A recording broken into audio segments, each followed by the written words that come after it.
Hello friends, welcome back to remarkable studies. आज की इस वीडियो में हम अपनी लास्ट वीडियो को ही कंटिन्यू करेंगे।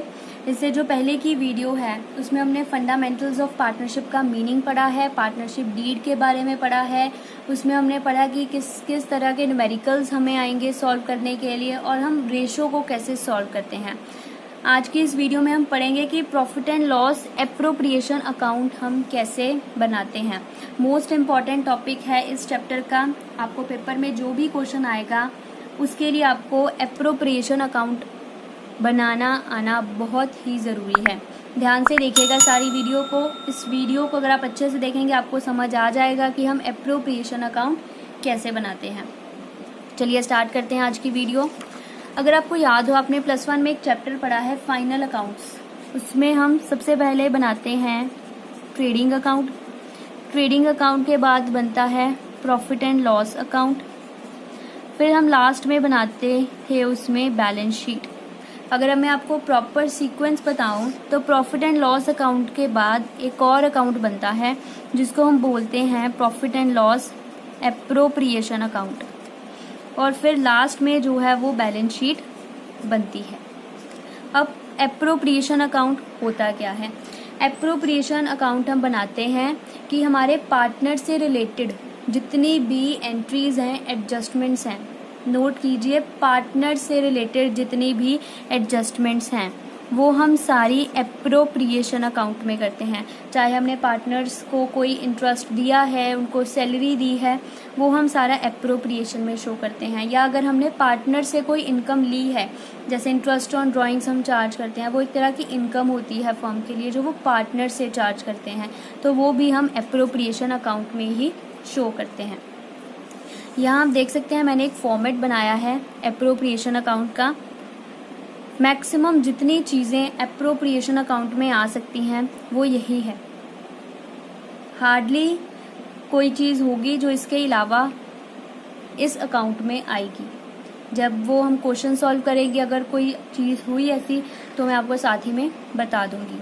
आप इस अकाउंट को अच्छे से अपने दिमाग में बिठा लीजिए, अपनी कॉपी पर नोट कर लीजिए, इसे रोज़ रिवाइज ज़रूर करें क्योंकि इस चैप्टर के लिए आपको ये अकाउंट आना बहुत ज़रूरी है। चलिए समझते हैं। हमेशा ध्यान रखिएगा कि जो एप्रोप्रिएशन अकाउंट है ये एक तरह का नॉमिनल अकाउंट है। नॉमिनल अकाउंट का आप रूल जानते हैं, debit all expenses and losses and credit all incomes and gains. ये हमारी इधर डेबिट साइड होती है और इधर हमारी क्रेडिट साइड होती है। अब ये अकाउंट स्टार्ट कैसे होता है? मैंने अभी बताया कि प्रॉफिट एंड लॉस अकाउंट के बाद एप्रोप्रिएशन अकाउंट बनता है। अगर मैं आपको यहाँ पर एक छोटा सा फॉर्मेट बनाकर दिखाऊं, ये मेरा है प्रॉफिट एंड लॉस अकाउंट, इधर मेरा आता है ग्रॉस प्रॉफिट, अगर ग्रॉस लॉस हो वो इस साइड आता है, इस साइड आता है अगर कोई भी बिजनेस एक्सपेंडिचर हो, और बाय वाली साइड आता है कोई भी हमारी अगर बिजनेस इनकम्स हो। फिर हम अपने प्रॉफिट एंड लॉस को बैलेंस करते हैं। इस साइड अगर बैलेंस बचता है तो वो बचता है हमारे पास नेट प्रॉफिट। अगर इस साइड हमारे बाय वाली साइड बैलेंस बचता है तो वो होता है हमारा नेट लॉस। अगर नेट प्रॉफिट आता है तो वो एप्रोप्रिएशन में क्रेडिट साइड पर ट्रांसफ़र होता है। क्रेडिट साइड पर ट्रांसफ़र होता है, जैसे यहाँ बाय P&L नेट प्रॉफिट। अगर नेट लॉस आता है तो नेट लॉस हमेशा डेबिट साइड पर ट्रांसफ़र होगा एप्रोप्रिएशन में, to profit and loss net loss. ये हो गया हमारा स्टार्टिंग पॉइंट। इन दोनों में से एक आएगा, हमेशा स्टार्टिंग पॉइंट बनेगा हमारे एप्रोप्रिएशन अकाउंट का। अब मैं आपको जर्नल एंट्री भी बता देती हूँ। कई बार आपको क्वेश्चन में जर्नल एंट्रीज पूछ लेते हैं, जर्नल एंट्रीज भी पास कीजिए। अगर हम नेट प्रॉफिट ट्रांसफ़र कर रहे हैं तो हमारी एंट्री बनेगी profit and loss account debit to profit and loss appropriation account. आप नरेशन लिख दीजिए, being profit transferred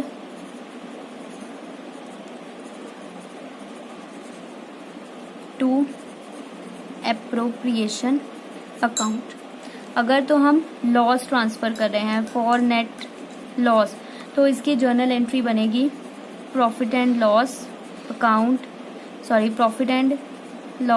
appropriation account debited to profit and loss account. आप इसकी नरेशन लिख दें, बीइंग लॉस ट्रांसफर्ड। ये होगी हमारी स्टार्टिंग एंट्रीज, जर्नल एंट्रीज जो आपको पास करनी होगी। अब ये हो गया स्टार्टिंग पॉइंट। अब और क्या क्या चीज़ें हम इसमें डालते हैं। कोई भी एक्सपेंस होगा जो फर्म के लिए, वो सारे हम डेबिट साइड पर डालेंगे और फर्म की इनकम्स हम क्रेडिट साइड पर डालेंगे। सबसे पहले हमने डाला 2 इंटरेस्ट ऑन कैपिटल। हम जानते हैं पार्टनर्स ने अगर बिजनेस में कुछ इन्वेस्ट किया है तो फर्म को उसके ऊपर इंटरेस्ट पे करना पड़ता है। वो हम उसको लिखना कैसे है, ध्यान से देखिए। सपोज कर लीजिए 2 पार्टनर्स हैं ए और बी। ए का इंटरेस्ट कैलकुलेट करके लिखा इनर कॉलम में, ठीक है। ये फाइनल अमाउंट का कॉलम है, इसमें नहीं लिखना अभी। ए की अमाउंट लिखी और बी की अमाउंट लिखी, फिर दोनों का टोटल करके हमने फाइनल अमाउंट जो है वो आउटर कॉलम में लिखनी है। हमेशा ध्यान रखिएगा, इसको ऐसे ही हमेशा हमने शो करना है। पहले इनर कॉलम में लिखना है, फिर आउटर कॉलम पर हमने जाना है। इसके अलावा अगर पार्टनर्स ने कोई सैलरी ली है तो दोनों जिस पार्टनर को मिली है उन दोनों का लिखने के बाद टोटल बाहर लिखना है। इसी तरह से कमीशन अगर पार्टनर्स को मिली है तो दोनों की कमीशन लिखने के बाद बाहर लिखनी है। हो सकता है किसी एक को ही मिले, तो अब जिसकी मिली है उसका लिख के उसको फिर अमाउंट को आपको आउटर कॉलम में लिखना है। इसी तरह अगर कोई रिजर्व, आपको हमेशा क्वेश्चन में मेंशन होगा रिजर्व किस तरह से क्रिएट करना है, कितना परसेंट। कई बार वो बोल देगा कि प्रॉफिट का 5% है वो रिजर्व है, तो वो रिजर्व आप यहाँ पर क्रिएट कर दोगे, 2 रिजर्व और उसकी अमाउंट। उसके बाद बाय वाली साइड पर क्या आएगा, क्रेडिट साइड पर बाय इंटरेस्ट ऑन ड्रॉइंग्स। ये हमेशा क्वेश्चन में बताया होगा कि इंटरेस्ट हमने कैसे कैलकुलेट करना है। दोनों पार्टनर्स का कैलकुलेट करने के बाद हम इसे आउटर कॉलम में लिख देंगे। अब हमें अकाउंट को बैलेंस करना है। सबसे पहले हम जो साइड बड़ी होगी उसका टोटल कर लेंगे और फिर हम सपोज ये वाली साइड बड़ी है और हम इस साइड की अमाउंट्स को उसमें से माइनस कर देंगे और हमारे पास एक बैलेंसिंग फिगर आ जाएगी।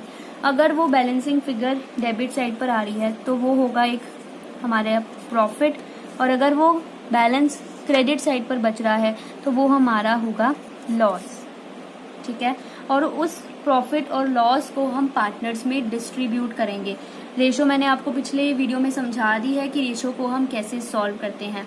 सपोज अगर आ गया 20,000 आया हमारा प्रॉफिट, तो अगर 20,000 की रेशो को मैंने 3:2 रेशो में डिस्ट्रीब्यूट करना है, 3:2 में, तो मैं इसको डिस्ट्रीब्यूट कर दूंगी 12,000 और 8,000 और इसको हम नाम लिख देंगे हम to profit transfer to partners capital account.